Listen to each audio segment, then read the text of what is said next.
México está seco y la OCDE lo sabe, sí. La Organización para la Cooperación y el Desarrollo Económicos, mejor conocida como la OCDE, advirtió a México que la cosa de la sequía ya se está poniendo bastante grave. ¿Y por qué está grave? Porque la infraestructura es poca y la que hay es obsoleta. Así está el tema. Y es algo que tiene que quedar muy claro. El hecho precisamente de que haya poca disponibilidad de agua para su distribución a la población obedece a que no solamente a lo largo de muchas décadas no se invirtió adecuadamente en mejorar el flujo del agua, por supuesto, y su subsecuente distribución a las casas y a los comercios y a las industrias y al campo. No, no es nada más eso, sino que además particularmente en este sexenio se añade el problema de la austeridad republicana que pues prácticamente le quitó a Conagua mucho del dinero que se utilizaba precisamente para mejorar la distribución del agua. De esa forma, la OCDE ya empezó a decir, México, aguas, porque hay un problema añadido. No es nada más que los mexicanos nos estemos muriendo de sed, no es nada más eso. El problema también es que ahora que aparentemente el nearshoring por fin va a empezar a dejarse sentir en tierras mexas, hay un pequeño problema. Sin agua, ¿cómo carajos le van a hacer las industrias para producir? Y evidentemente el problema ya trascendió a los niveles de los inversionistas. Y cuando los inversionistas dicen, ¡ah, la madre, no hay agua ahí en México! ¿Qué hacemos? Pues vámonos a invertir en otro lugar en donde sí haya agua. Insisto, aquí el problema radica en que la carencia de inversiones, pues obviamente dice o ahuyenta a quienes dicen, no, pues yo necesito agua para producir, pues ¿cómo le vamos a hacer? Por lo pronto, para poner las cosas todavía peor, déjeme decirle que ya se secaron también las siguientes presas. La del Divino Redentor allá en Hidalgo, y que está ahí por el Tepoztlán. La de Hermosillo, la que se llama Punta Agua. La de Santa Teresa y Mocusari, esas en Sonora. Ya también se secaron las presas de El Potosino y Ojo Caliente en San Luis Potosí. San Luis Potosí, con tanta agua que tiene, pues se secaron las presas. De la de Gonzalo y Tres Mezquites en Michoacán también ya se secaron. La presa de Peñuelitas en Guanajuato y la presa de Huapango en el Estado de México. Ay, Dios mío, esto sí está perro de verdad. Pero pues parece ser que incluso hasta el tema del agua va a tener que esperar a que haya un sexenio menos peor. La perspectiva de género y también el lenguaje inclusivo, pues ya van a ser historia también en Argentina. Así es. Se había establecido que había una obligatoriedad por parte del gobierno de utilizar lenguaje inclusivo para referirse a otras personas. Por ejemplo, estaban ellas, ellos y ellas. Y eso incluso llegó a los documentos oficiales. Y obviamente se crearon oficinas que pues, se encargaran precisamente de implementar la perspectiva de género en toda la documentación y procesamiento de información del gobierno argentino. Pues se acabó. Javier Milei, el ultraderecha, o más bien ultraliberal, más bien es por ahí ese asunto, ya determinó que eso se tiene que eliminar de la papelería gubernamental y que las oficinas encargadas de implementar esto tienen que desaparecer. En particular llama la atención obviamente el tema del lenguaje inclusivo, este asunto de que había forzosamente que poner en el todos, pues también en el todes, para poder referirse a otros géneros o a otras personas que se autoperciben con otro género. Mire, no es la primera vez que pasa, ni tampoco el único país en el que ha sucedido, ¿eh? Ojo con este dato, ¿eh? En Francia también sucedió eso, ¿eh? También se había hecho el trabajo de hacer un lenguaje inclusivo en toda la administración pública, incluso en la papelería oficial había formatos para llenar para ellas, ellos, ellas, oyes, illes, huyes y todo ese tipo de cosas. Y de pronto los franceses se dieron cuenta de algo muy importante. Uno de los principales patrimonios de Francia es justamente su lenguaje. Entonces, los francófonos se dieron cuenta de que el lenguaje inclusivo estaba destruyendo o poniendo en riesgo su propio lenguaje, el francés. Y fue cuando dijeron, hijo, no, espérame un momento, mi rey, no podemos nosotros mismos destruir nuestro lenguaje porque es uno de nuestros legados para el mundo. Y entre otras cosas también dijeron, ¿saben qué? Para atrás los fielders y mejor nos vamos con el francés normalito y dejamos a un lado este tema. ¿Yo qué le puedo decir? Yo soy reportero, yo trabajo con las palabras, yo trabajo con el lenguaje. Por supuesto que estoy total, completa y absolutamente en contra del lenguaje inclusivo, aún a pesar de que tengo buenos amigos y amigas que están obsesionados con este tema del lenguaje inclusivo y que incluso hay administraciones públicas que tienen personas trabajando en justamente hacer e imponer aquí en México lo que en Francia y ahora en Argentina se está revirtiendo. Les digo que en México estamos atrasados como 120 años con respecto al resto del mundo. Mire usted, qué listillo para los quintos salió Pío López Obrador.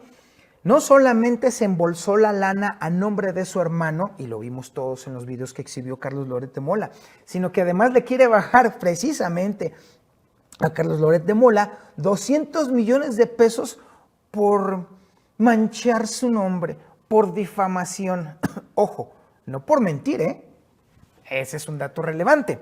En la audiencia que se celebró ayer en la Ciudad de México, precisamente como objeto de la demanda que interpuso Pío López Obrador, hermano del presidente, contra el comunicador Carlos Loret de Mola, pues evidentemente salieron los trapitos al sol, y salieron muchos trapitos al sol, y de acuerdo a la versión de Carlos Loret de Mola, precisamente en este proceso, Pío López Obrador no tuvo más remedio que reconocer que los videos exhibidos por Loret de Mola son reales.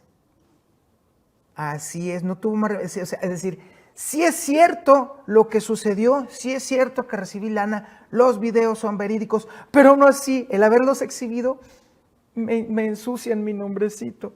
O sea, el güey es rata. A ver, vámonos dejándonos, pero bien clarito el asunto. El güey es una maldita rata. Utilizó el nombre de su hermano para clavarse una lana y ahora se enoja porque lo exhiben.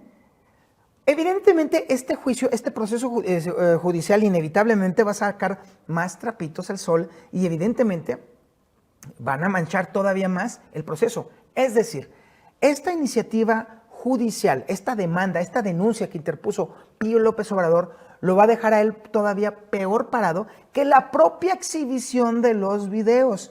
Qué ironía, parece ser que los dos hermanos no entienden muy bien cómo va y cómo gira el mundo. Y pues bueno, eso le va a costar bastante caro.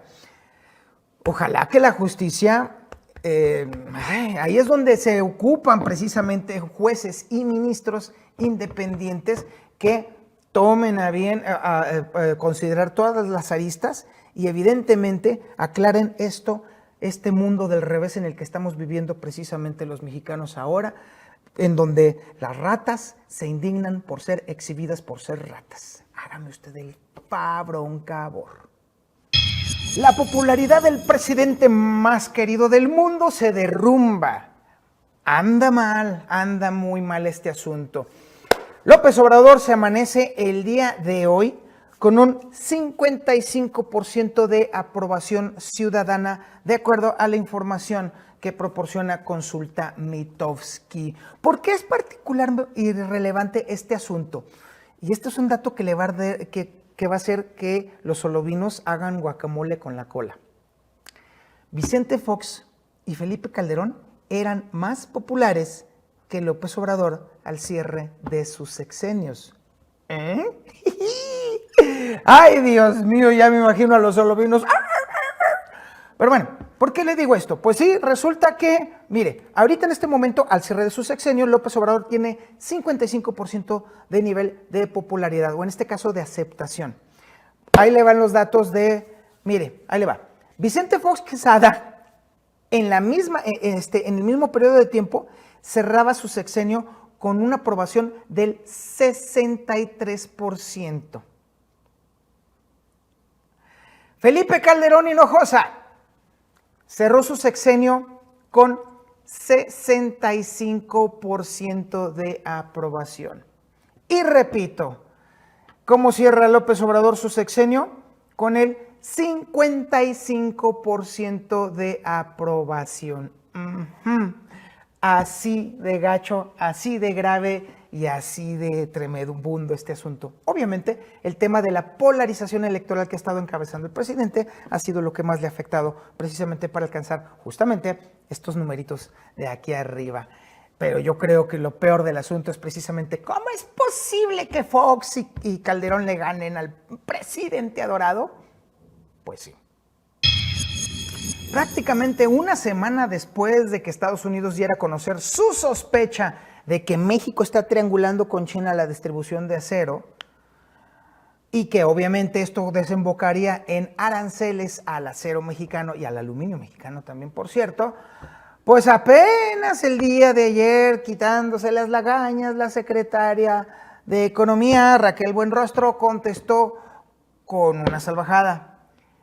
Propuso, en resumidas cuentas, hacerle guerra comercial a Estados Unidos, advirtiendo que si esto llegara a suceder, pues entonces México respondería también a su vez con la subida de aranceles a los productos estadounidenses que llegan a territorio mexicano para equilibrar de esta forma, obviamente, las sanciones en contra del acero y del aluminio mexicanos o chinos, ya no se sabe cómo está este asunto, porque, bueno, ciertamente esta acusación de Estados Unidos fue refutada por los industriales mexicanos y también por Coparmex y también por Canacintra. Dijeron, chis, no, acero chino no para nada. Obviamente el beneficio de la duda habría que otorgárselo a los empresarios mexicanos, pero pues también sabemos que los chinos son canijos y saben meterse en donde quiera que haya un hueco, usted se va a encontrar un chino. En eso son muy hábiles. Y por lo pronto, ¿qué pasaría en ese terreno de una guerra comercial? Ha sucedido y todas las guerras comerciales las pierde México. Todas. Incluso cuando no está directamente involucrado, cuando hay una guerra comercial entre Estados Unidos con algún otro país, México termina pagando los platos rotos de las guerras comerciales. Todas las pierde. Una guerra comercial en este momento contra Estados Unidos, solito México contra Estados Unidos, no, bueno, Dios guarde la hora. Nos van a poner una chinga que para qué le cuento. No porque sean muy eficientes, sino porque su mercado es descomunal, es enorme. A las sanciones, o en este caso a los aranceles mexicanos, pasaría entonces Estados Unidos a empeorar todavía más la situación. Y cuando llegue el tema a productos, bienes o servicios que involucren la productividad de los mexicanos, o en este caso de las empresas mexicanas, ahí sí es donde nos vamos a terminar sentando. Esa es la realidad. Ponerse al tú por tú con un gigante como los Estados Unidos no es buena idea. Y para más mal que bien, al final del día son nuestros vecinos, no nos los podemos extirpar, no los podemos quitar, no podemos cerrar la frontera, no podemos eliminar nuestra descomunal dependencia de Estados Unidos. A pesar de que México es un granero enorme, un lugar en donde hay una tremenda abundancia de todos los recursos, la realidad es que los mexicanos estamos ahí para echar a perder todo. Y esta es una de las consecuencias. ¡Ay! Ya sintieron el apretón allá en la Ciudad de México. Este comentario que hizo el presidente López Obrador sería hasta cierto punto inocuo si no fuera porque están prácticamente encima las elecciones. Este prácticamente reclamo del presidente hacia la Ciudad de México tiene mucho que ver o tiene un trasfondo muy claro. El presidente ya tiene la información y los datos relacionados con las tendencias electorales reales en la Ciudad de México. Y la cosa no está nada sencilla. Fue un reclamo muy dicho desde adentro, desde el pecho, y sabemos perfectamente que el pecho del presidente no es bodega. Y ahí están las consecuencias justamente. El presidente acusa a los ciudadanos, al pueblo, pues, de la Ciudad de México de dejarse influir por los mendigos medios malditos conservadores y todo lo que a usted se le puede ocurrir, de haber volteado las cosas. Pero hay un dato muy relevante, muy relevante. Bueno, son dos datos relevantes. Ahí le va. Primero, esto salió en el periódico Contrarréplica, que es el órgano de difusión o desinformación de la Cuarta Transformación 1. Dos, hay un dato muy relevante dentro precisamente de esta información en el cual revelan que una encuesta reveló, y una encuesta que obviamente cita el propio presidente López Obrador, que reveló que en la Ciudad de México solamente el 63% avala su gestión.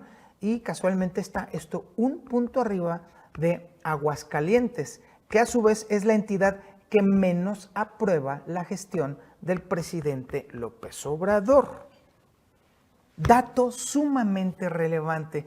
Si esta tendencia usted la extrapola a la tendencia electoral, entonces esto querría decir que Clara Brugada están muy serios aprietos en materia electoral, porque así efectivamente no solamente podrían perder más alcaldías en la Ciudad de México, sino que incluso cabe la posibilidad, o por lo menos la evidencia, de que el riesgo de que Morena pierda la capital del país es tangible, es real.